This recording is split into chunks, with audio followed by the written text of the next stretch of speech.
The video you see by my side was a gang of robbers, that they operated against a bank. That was a bank manager who arranged robbery operation against his own bank. That was the video. Nigeria, there was a country called Niger, a country where almost everything was rooted in evil. The foundation was built on falsehood. Many politicians are blatant liars. Many traditional rulers are blatant liars. Many so-called men of God are blatant liars. Many head of operations are blatant liars. How do you expect good things to come out of such a place? Since Satan is the father of all liars, according to John Gospel chapter 8 verse 44, what do you expect from such a place? Kingdom of liars, where failures are winners and where victors are victims.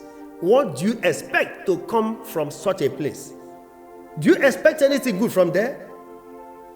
If consequences of evil are being shown to the public, it will curb these their excesses. Unfortunately, the key holders of various key posts are the engineers of various crimes and still working freely. That means the guys in prison are the unfortunate ones. I keep saying it, and I will repeat for emphasis.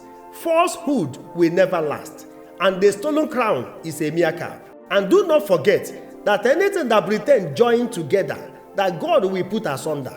Share this video and then watch what they confessed. My name is Brother Paul Chibu. God bless you. Everything he said was true.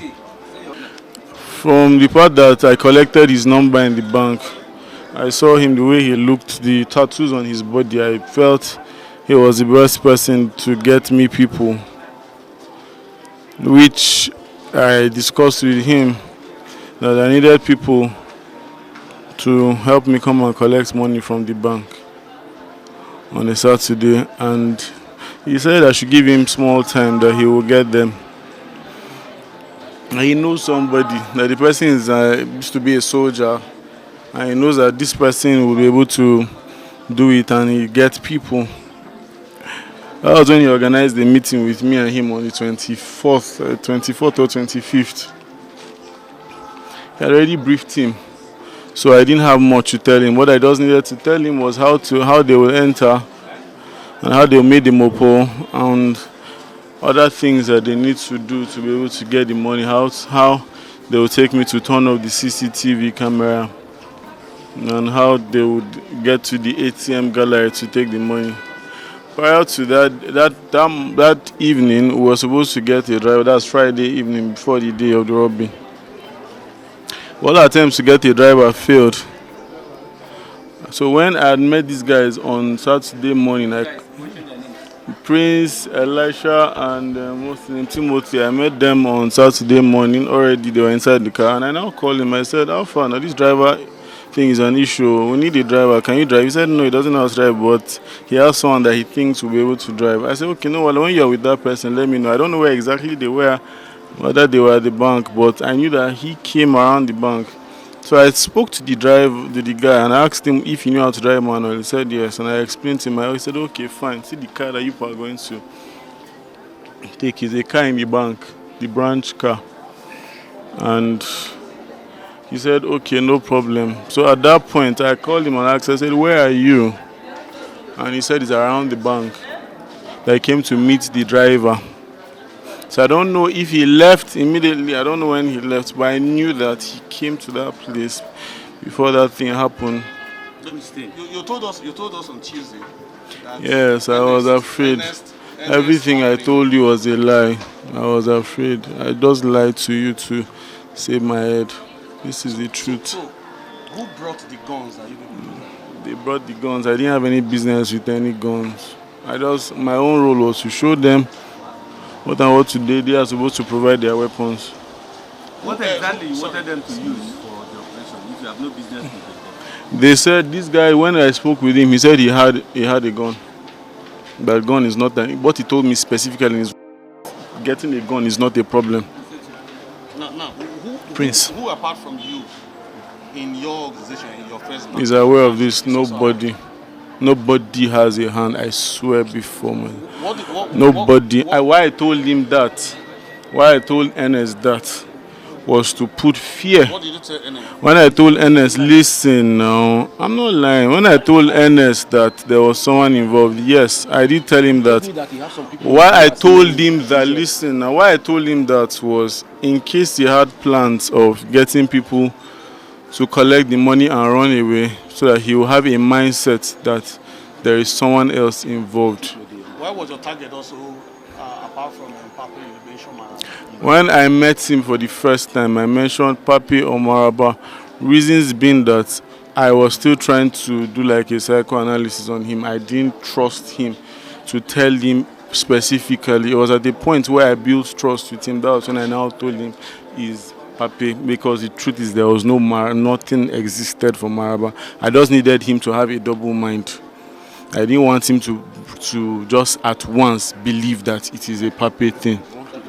That's just the truth. There was no other person. I was the only.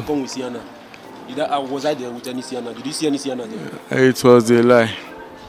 I told them, okay, I'm not done. I told them that there was someone else, a top person involved in it, because I didn't want him to plan with anybody and take the money or run away with it. So I wanted to give him a mindset that there was a higher person involved. I'm not hiding anybody at this point. I don't have anything to gain hiding anybody. Thank you.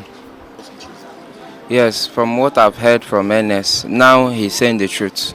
Because initially, that other time, all he said was lying. Were you aware he was lying that day? Yes, all he was saying was lie that very day when he was interviewed. But now he said the truth. So how many guns did you bring? That day we had one local made and one cement made on. We brought them together, but I had it. No, we are 3 weekends with it. It is in my house. Because when we made them, we dropped them in the house. That local pistol, I have it. But the other cement on, we 3 constructed it. But you told us that the guy who was late was the person who brought those guns. Yeah, I bought it from their village. I bought the gun from his place at Benue. No, you said he was the one that brought it. The local pistol gun. No, the guns you use for operations is the guy that was killed that brought it. That's exactly your words that day. So why do you decided to twist issues? Okay, maybe I will say openly to everybody here, I'm very, very sorry, but that local gun belonged to me. That local gun we used that day belonged to me. I bought it. So tell us now, the 2 meetings, because that day you said there was a pre-operation meeting. Yes. There was a meeting before. Yes. And there was a pre-operation meeting. Yes. The 2 meetings, how many of you were part of that meeting? The first meeting we had was at the Ever Ready. Not the venue. How many of you were involved in the first meeting? I was there, Mr. Larry was there, Timothy was there, and was not in the no, Timothy was there, the fair one. Then this one was far off. He came with us, but he was at the side. So it was I, Timothy, and Mr. Larry that had the first meeting. Then the final meeting before the operation? The final one, we all sat on a round table, excluded. I, Mr. Larry, Timothy, and Elijah, and the late Patrick. So we are all together. So Mr. Ernest wasn't there. He was at his bar. No, I was not at work then. Okay, but he wasn't there. What was the role of Ernest in all Yes, the role to me, he connected me to Mr. Larry. And outside that, which I knew very well, when we were inside the vehicle, I had a phone conversation that Mr. Larry was having. Yeah, I believe it was Ernest that he was calling, because when he dropped the call, I asked him, who are you calling? He said that it's Ernest to arrange a taxi driver. The